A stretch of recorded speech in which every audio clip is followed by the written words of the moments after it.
So you're looking at picking up either the Panasonic S5 Mark II or the Panasonic S5 Mark II X, and you're not sure which one is the better option for you. Well, in this video, I wanted to share my advice as a Panasonic S5 Mark II owner and which one I think most people should be picking up. And I think it's pretty obvious. The Panasonic S5 Mark II X is probably the better value.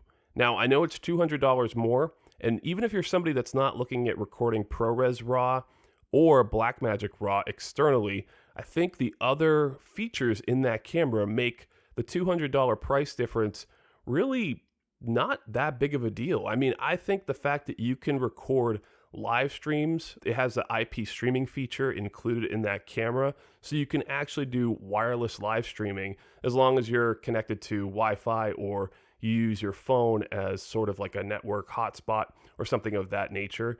You can actually do wireless live streaming with that camera, unlike the S5 Mark II. Now, I personally haven't done any sort of wireless live streaming from my cameras before. Well, I didn't have that feature, obviously, but I haven't done any wireless or live streaming from my phone yet, but I think that would be a really cool feature to have in any sort of mirrorless camera moving forward.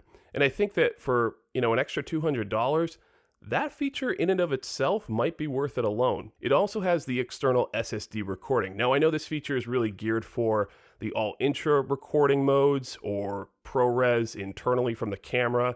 Recording it out to an SSD makes a lot more sense. Obviously, you're going to need the space to record in those formats, but you can also record in the lower quality recording modes too. So like, let's say you have projects where you're running video for a very long time, you could still record to SSDs and you don't need to necessarily use SD cards. So you could also save some money in that regard too, even if you're not planning on using the all-intra recording modes or the internal ProRes. That feature, I think, is pretty substantial and something to consider as well. I know some people are a little hesitant when recording to external SSDs over recording internally because you have to add the SSD cable, you have to adapt the SSD drive to the cage of your camera, and that's just kind of like an added burden. But it also has some great benefits when you're actually trying to import media into your computer. You can just unplug the SSD drive and then connect it right into your computer. And I think that's a really nice workflow feature. And again, if you look at that feature and the wireless live streaming features for $200 more, I think it totally makes sense. Honestly, I think the S5 Mark II-X probably could have been priced closer to $2,500 considering the fact that the Sony a7 IV is $2,500, and with the added features in the S5 Mark II-X compared to the S5 Mark II, I don't think most people would be arguing for that $2,500 price point. Yes, it doesn't have 4K 60 full frame like the Canon R6 Mark II, but I think that some of the other features are pretty astounding for the camera in that price range, specifically full frame cameras in that price range.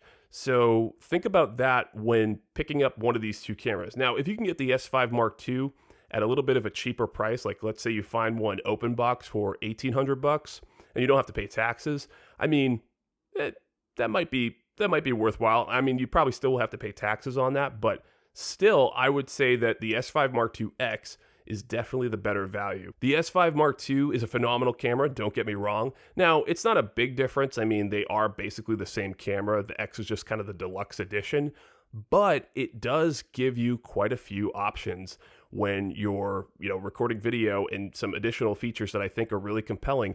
$200 really isn't that much more. I think a lot of people are out there saying to people who are looking to buy one of these cameras, if you need to save money, go with the S5 Mark II. Well, I think that if you're in this ballpark of looking for a camera, you're not exactly saving money. I think you would probably be getting a cheaper camera like maybe the original S5 or maybe even like a higher end APS-C camera.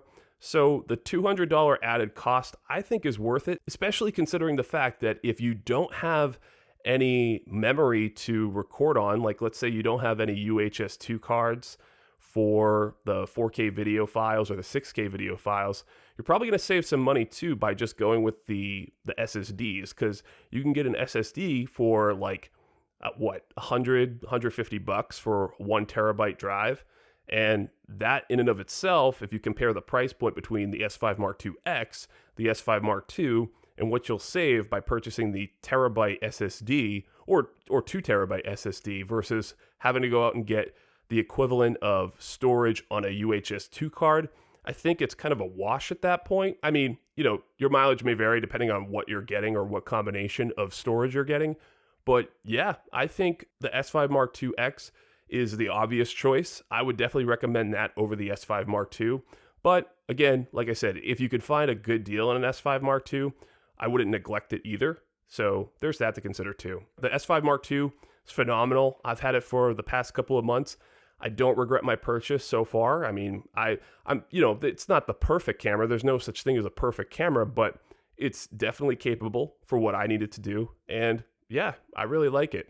The only thing that I will say is the other features would have been nice to have, even though I don't need them. I think that for myself, I probably won't pick up the S5 Mark IIX. Maybe if I find one like next year at a discounted price, I'd consider it. But by then, I probably would be looking at whatever the next iteration of higher end cameras that Panasonic releases. And I think a lot of the features that are in the S5 Mark IIX will probably be in those cameras too. So that's probably what I'm going to do. And yeah, now I understand that probably most people that are looking at the S5 Mark IIX are looking at it for the ProRes RAW and the Blackmagic RAW over HDMI recording features. Now you can do that with the S5 Mark II. You just have to pay that $200 upgrade. So if you're considering getting the camera for that, or you're considering even potentially doing that in the future, then by all means, you might as well go with the S5 Mark IIX because you're going to be spending that money anyway in the S5 Mark II if you want to use those features. And you're preventing yourself from being able to access the external SSD recording outside of the ProRes RAW and the Blackmagic RAW. You also are preventing yourself from getting the wireless IP streaming feature. If you're even remotely considering those features, I would definitely go with the S5 Mark IIX for sure. So yeah, I wanted to share these quick thoughts I had about the Panasonic S5 Mark II and the Panasonic S5 Mark IIX. Which camera are you considering picking up? Are you even considering picking up a Panasonic full-frame camera now that they have Phasitect autofocus in their bodies? Or are you going to stick with Canon, Sony, or another manufacturer? I'd love to know. And with that being said, I really appreciate you checking out this video. If you're into video production, content creation, audio production, or just geeking out on this kind of stuff, feel free to subscribe, and I'll catch you guys in the next video.